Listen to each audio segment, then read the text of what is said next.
नमस्कार, मैं doctor Sushil Gupta, MD medicine, gold medalist. आज आपको एक महत्वपूर्ण जानकारी देने आया हूँ, आपका डर कम करने आया हूँ। पिछले कुछ दिनों से ये देखा मैंने मीडिया में, मीडिया वाले एक र्यूमर, अफवाह फैला रहे हैं, डर परोस रहे हैं और बता रहे हैं एक बार फिर एक नया वायरस आया है, वो भी कोरोना वायरस की तरह चाइना से ही आया है। चाइना में लॉकडाउन करना पड़ेगा।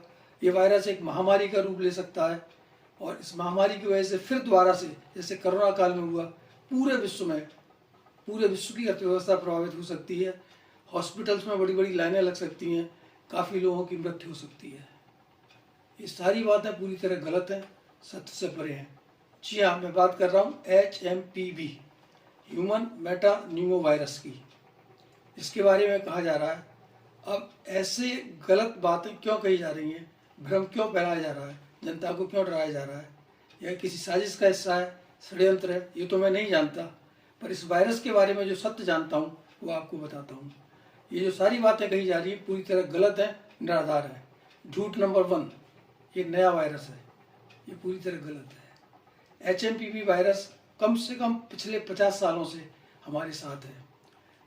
इसकी विधिवत रिसर्च 2001 में हुई थी। अगर हम 2001 से भी माने तो हम इस समय 2025 में हैं, तो पिछले 24 साल से वायरस हमारे साथ है। तो ये नया वायरस बिल्कुल नहीं है, ये एकदम सफ़ेद झूठ है। ये बहुत पुराना वायरस है, इसके बारे में बहुत कुछ जानते हैं, लिटरेचर अवेलेबल है।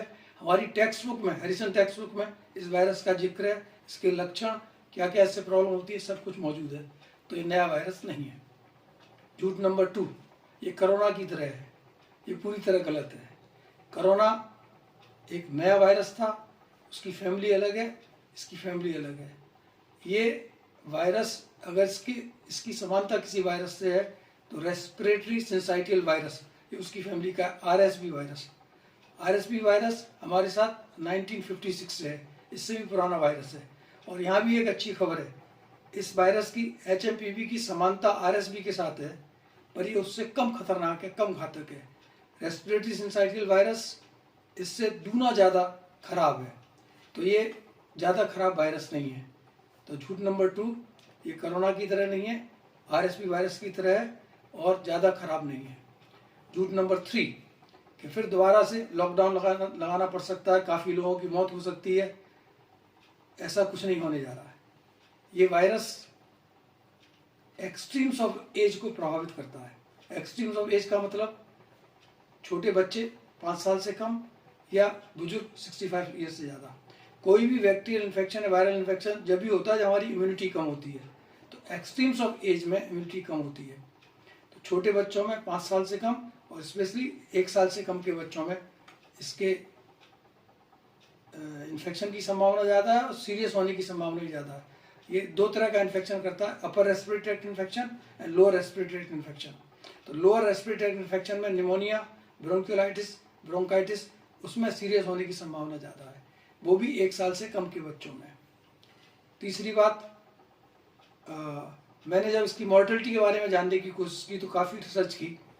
लैंसेट ग्लोबल हेल्थ एक रेप्यूटेड जर्नल है, 2021 में उसमें एक आर्टिकल छपा, एक रिसर्च हुई कि बच्चों में, 5 साल से कम के बच्चों में जिनमें लोअर रेस्पिरेटरी ट्रैक्ट इन्फेक्शन था, ब्रोंकियोलाइटिस या निमोनिया था, उनमें डेथ रेट 1% थी, जो कि कम है। बहुत कम इसलिए है क्योंकि ज़्यादातर लोगों में अपर रेस्पिरेटरी इन्फेक्शन होता है, कुछ में लोअर रेस्पिरेटरी इन्फेक्शन होता है। लोअर रेस्पिरेटरी में भी 1% डेथ रेट है, तो बहुत कम है।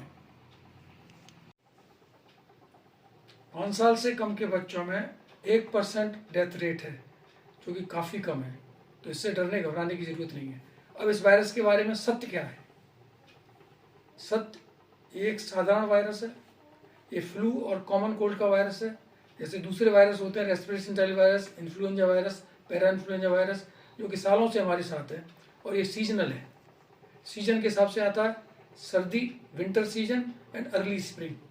ठंड के बाद बसंत ऋतु आती है, बसंत ऋतु का अर्ली हिस्से में ये वायरस कॉमन है, एक्टिव हो जाते हैं और अपर रेस्पिरेटरी और लोअर रेस्पिरेटरी इन्फेक्शन करते हैं, जिसमें जुकाम, खांसी, गले में खराश, फीवर और स्किन रैश हो सकती है।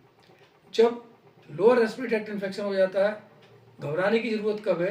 जब निमोनिया हो या ब्रोंकियोलाइटिस हो, सांस लेने में तकलीफ होने लगे, ऑक्सीजन कम होने लगे या शरीर नीला पड़ने लगे। इसके लक्षणों में ये आते हैं। तो सीरियस जब होता है, जो लोअर रेस्पिरेटरी ट्रैक्ट इन्फेक्शन होता है, अपर रेस्पिरेटरी ट्रैक्ट में कोई घबराने की बात नहीं है। नंबर 2, ये किन को परेशान करता है? सारे वायरल इन्फेक्शन जब भी होते हैं इम्यूनिटी कम होती है। तो जो लोग जिनकी इम्यूनिटी कम है, जैसे मैंने पहले बताया एक्सट्रीम्स ऑफ एज, छोटे बच्चे या बुजुर्गों में इसकी प्रॉब्लम है, या कुछ बीमारियां जिनमें इम्यूनिटी कम होती है, जैसे HIV एड्स। तो HIV ये भी एक वायरस है, इसका नाम ही है ह्यूमन इम्यूनोडेफिशिएंसी वायरस। तो HIV में इम्यूनिटी कम हो जाती है तो सारे इन्फेक्शंस की संभावना बढ़ जाती है, इवन कैंसर की संभावना बढ़ जाती है। या जो लोग डायबिटिक्स हैं, डायबिटीज़ में भी जिनकी डायबिटीज़ कंट्रोल है उन्हें ज़्यादा खतरा नहीं है। जिनकी अनकंट्रोल डायबिटीज़ है, तो अनकंट्रोल डायबिटीज़ की वजह से इसके इन्फेक्शन की संभावना बढ़ जाती है। और कैंसर, कोई भी कैंसर है तो शरीर की इम्यूनिटी कम हो जाती है। या जो लोग कीमोथेरेपी ले रहे हैं, कीमोथेरेपी से भी इम्यूनिटी कम हो जाती है। या जिनमें ऑर्गन ट्रांसप्लांट हुआ है, किडनी ट्रांसप्लांट हुआ है या बोन मैरो ट्रांसप्लांट हुआ है, ऑर्गन ट्रांसप्लांट के बाद कुछ ऐसी दवाएं देनी पड़ती हैं जो जिससे इम्यूनिटी कम होती है। तो खतरा सिर्फ उस ग्रुप को ही है जिनकी इम्यूनिटी कम है। Normal young adult healthy person को कोई भी खतरा नहीं है। तो वायरस बिल्कुल साधारण है, इससे जुकाम खांसी होती है। इसका इंक्यूबेशन पीरियड 3 से 6 दिन है।